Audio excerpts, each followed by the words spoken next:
Hi champs, welcome back to e Vidyarthi dot इन। मैं हूँ मिताली और आप सबका स्वागत करती हूँ हमारे इस सेशन में। चलिए अभी हम लोगों को क्या करना है, हमारी जो केस स्टडी था विच इज़ 36th क्वेश्चन, उसका थर्ड पार्ट का एक चॉइस में आपको क्वेश्चन दे रखा था, जिसमें कि सबसे पहले तो आपको सम निकालना था फॉर द फर्स्ट 10 ईयर्स, और या फिर आप इस पार्ट को कर सकते थे। तो पार्ट हमारे सामने दे रखा है कि अगर आपको टोटल प्रोडक्शन दे दी है और टोटल प्रोडक्शन आपको बोली गई है कि भाई आपका जो टोटल प्रोडक्शन है वो ये हुआ है, ठीक है। सो यहाँ पर हमें बताना है that how many years it would take to produce this much cars, ठीक है। सो हमें अब टोटल हमें सम दे दिया गया है। What we need to find is, हमें इस पर्टिकुलर पार्ट में निकालना क्या है, हमें निकालना है इन हाउ मेनी ईयर्स, यानी कि एन हमें निकालना है, ठीक है। चलो तो क्वेश्चन समझ आ गया है हम सबको। अब बात आती है कि सम दे रखा है, तो let's put this sum formula, जो कि क्या होता है n/2 2a plus n-1 into D. Already हमने अपने सम के फॉर्मूले के बहुत सारे क्वेश्चंस करे हुए हैं ना। अगर आप क्वेश्चन को आपको याद है तो हमने a निकाल लिया था, हमने d निकाल लिया था, n हमें फाइंड आउट करना है और sn हमें गिवन है। तो सारी वैल्यूज को पुट कर देते हैं। अगर हम वैल्यूज पुट करेंगे तो विल हैव 31200, ठीक है। यहाँ पर n कितना हो जाएगा हमें नहीं पता, वही तो हमें निकालना है ना। उसके बाद क्या आ जाएगा 2a मतलब 2 इंटू 1200 प्लस फिर से n-1 इंटू डी हमारा 200 है। अगेन हमें ये गिवन है, क्या कर सकते हैं, इसको इधर मल्टीप्लाई में ले लूँ, चलो मल्टीप्लाई कर देते हैं। तो यहाँ पर आ जाएगा 624 एंड 2 0 साथ में, यहाँ पर n वैसे का वैसे ही आ गया। इधर क्या आ जाएगा 2400 आ गया। इधर क्या कर सकते हैं, मल्टीप्लाई कर दूं मैं 200n माइनस 200। तो थोड़ा सा इजी हो गया, क्यों, क्योंकि हमने ब्रैकेट को खोल दिया। तो लेट्स सॉल्व दिस ब्रैकेट, ठीक है। सो यहाँ पर मेरे पास हो जाएगा 62400 इज इक्वल्स टू n, और ब्रैकेट के अंदर क्या हो रहा है, यहाँ पर 2400 में से 200 को माइनस कर दूं तो यहाँ पे तो एक तो 2200 आ गया प्लस 200n हमें दिख रहा है, ठीक है।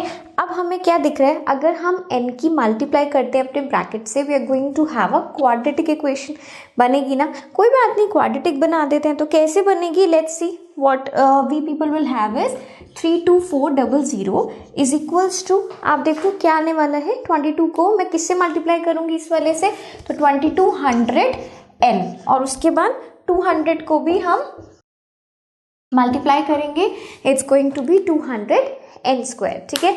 क्लियर हो गया। अब देखो सबसे बड़ा जो मुझे यहाँ पे दिक्कत दिख रही है, दिक्कत नहीं एक्चुअल में, कैलकुलेशन मुझे अपनी सिंप्लीफाइड चाहिए, और सिंप्लीफाइड कैलकुलेशंस के लिए हम इसको थोड़ा सिंप्लीफाई कर सकते हैं। दैट मीन्स मैं पूरे में से 200 को कॉमन ले लूँ, दैट आई रियली वांट, है ना। सो मैं क्या कर रही हूँ, 200 को कॉमन ले लो, काट दो हर जगह से। तो यहाँ से अगर मैं 200 को करूँगी तो कितना आएगा, 2 से पहले तो इसको डिवाइड कर दो, यू विल गेट 312, और हमारा 00 तो चले ही गए हैं। 2200 को करोगे तो कितना आ जाएगा, चलो ये देखो, अगर किसी को ऐसे कंफ्यूजन हो रहा है ना तो मैं सिंपली बता देती हूँ, 11 इतने छोटे नंबर्स आ जाएंगे मेरे पास। तभी मैंने बोला है कि बहुत फ़ायदा है अगर आप पूरी इक्वेशन को 200 से डिवाइड कर दो। तो यहाँ पर 11n आ गया, अब यहाँ पर n²। तो मेरी अब इक्वेशन बहुत सुंदर लग रही है, बहुत सिंप्लीफाइड लग रही है। अगर आप चाहते हो तो हम इसको ऐसे भी लिख के देख सकते हैं। ये हमारे पास रिक्वायर्ड क्वाड्रेटिक इक्वेशन आ चुकी है। Now what you all have to do is splitting the middle term करो, डिस्क्रिमिनेंट मेथड लगाओ, क्वाड्रेटिक फॉर्मूला लगाओ, जो लगाना है लगाओ, just you need to find the answer. मैं क्या करने वाली हूँ, मैं सिंपली दिखा देती हूँ। 312 के फैक्टर्स निकालते हैं। चलो कोई और चारा तो अभी नहीं दिख रहा है। 312 के फैक्टर्स निकालूंगी तो यहाँ पर आएगा आई थिंक 156, ठीक है। फिर से मैंने किया तो 7168 आ गया, ठीक है। फिर से मैंने किया तो 3 and 189 आ गया। अब यहाँ पे सीधा मैं 13 से करने वाली हूँ। 13 से करूँगी तो यहाँ पर 3 आ जाएगा, और 3 से करेंगे तो 1 आ जाएगा। What we all need is, हमें ऐसा कोई दो नंबर चाहिए जिसको माइनस करके 11 है, ठीक है। सो नंबर थोड़ा सा बड़ा है, मतलब डिफरेंस थोड़ा सा बड़ा है।